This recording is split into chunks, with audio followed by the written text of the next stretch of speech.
Rutgers University, sometimes they can't get out of their own way.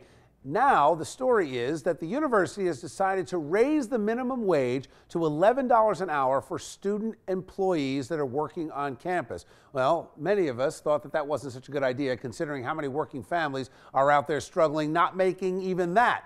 But some of the students were upset. Can you imagine? They protested, saying $11 is too little. These student employees deserve more. As a matter of fact, they ought to get $15 an hour. Allison Gormley has the full story. Allison, what do you got? Rutgers University students working minimum wage campus jobs will start off the new year with a raise, but not everyone is happy about it. Protesters disrupted a Board of Trustees meeting Tuesday at the Douglas Student Center.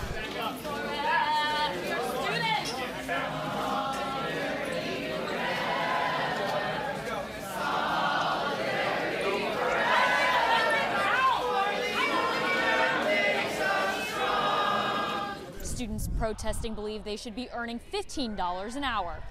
Lasted for about 14 minutes before the Board of Trustees decided to adjourn the meeting, and they were not able to conduct any business, and they left the room. You know, the students see it as a big win that they were able to shut down the Rutgers board meeting. According to President Barchi, the raise will affect more than 13,000 students working on campus in jobs like libraries and dining halls. At an unrelated press conference Tuesday, Governor Christie talked about President Barchi's impact on the campus. And no one, I believe, can objectively argue that Rutgers is not a better institution today than it was the day that Bob Barchi walked in the door.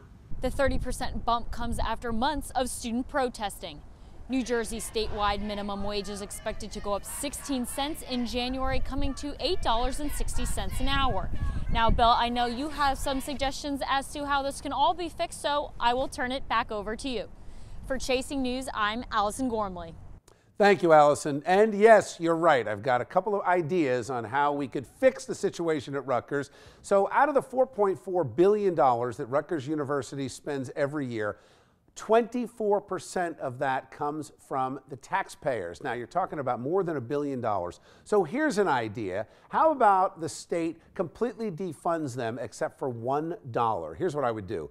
Take out that $1 billion and split it. Take $700 million and use it to help fund teacher pensions. This is a recurring problem. You've got teachers coming in that they have no idea 5 years, 6 years, 10 years from now if their retirement is going to be solvent. So take that $700 million and that's a start. Then take $300 million out of the $1 billion that they currently get and fund Governor-elect Phil Murphy's plan to make community colleges affordable and free for everybody in New Jersey if you're qualified. It's a great idea. The question is, where's the money come from? If it comes from Rutgers, we already have it.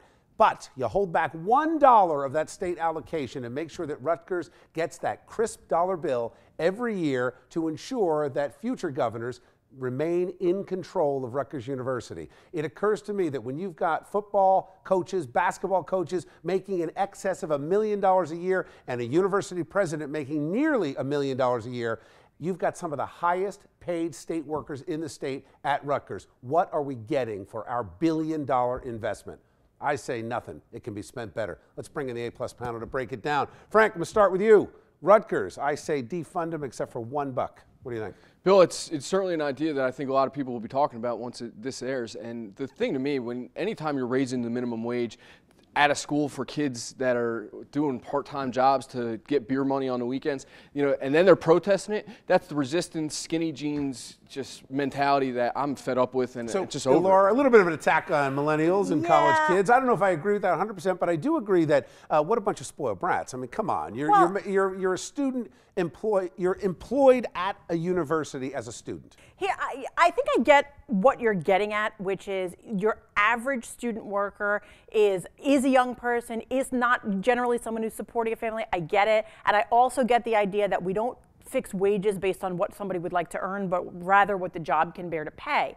However, we can't look at this in a vacuum. It's not about student workers and what they make. It's not even really just about Rutgers. It's about higher education in general. Higher education is unaffordable because these are fake economics going into making these systems. In-state tuition, $26,000 a year. It's among the highest in I agree that that's state crazy. School. It's crazy, but it has to be fixed, and it has to be fixed taking into account student loans, prices of colleges across the nation. So, why are they so to inflated? that point, Angelique, forget about the kids that are getting some subsidy for their tuition. We're talking about $1 billion into their budget. You've got the highest state workers being paid at Rutgers. I don't know what I'm getting for that money.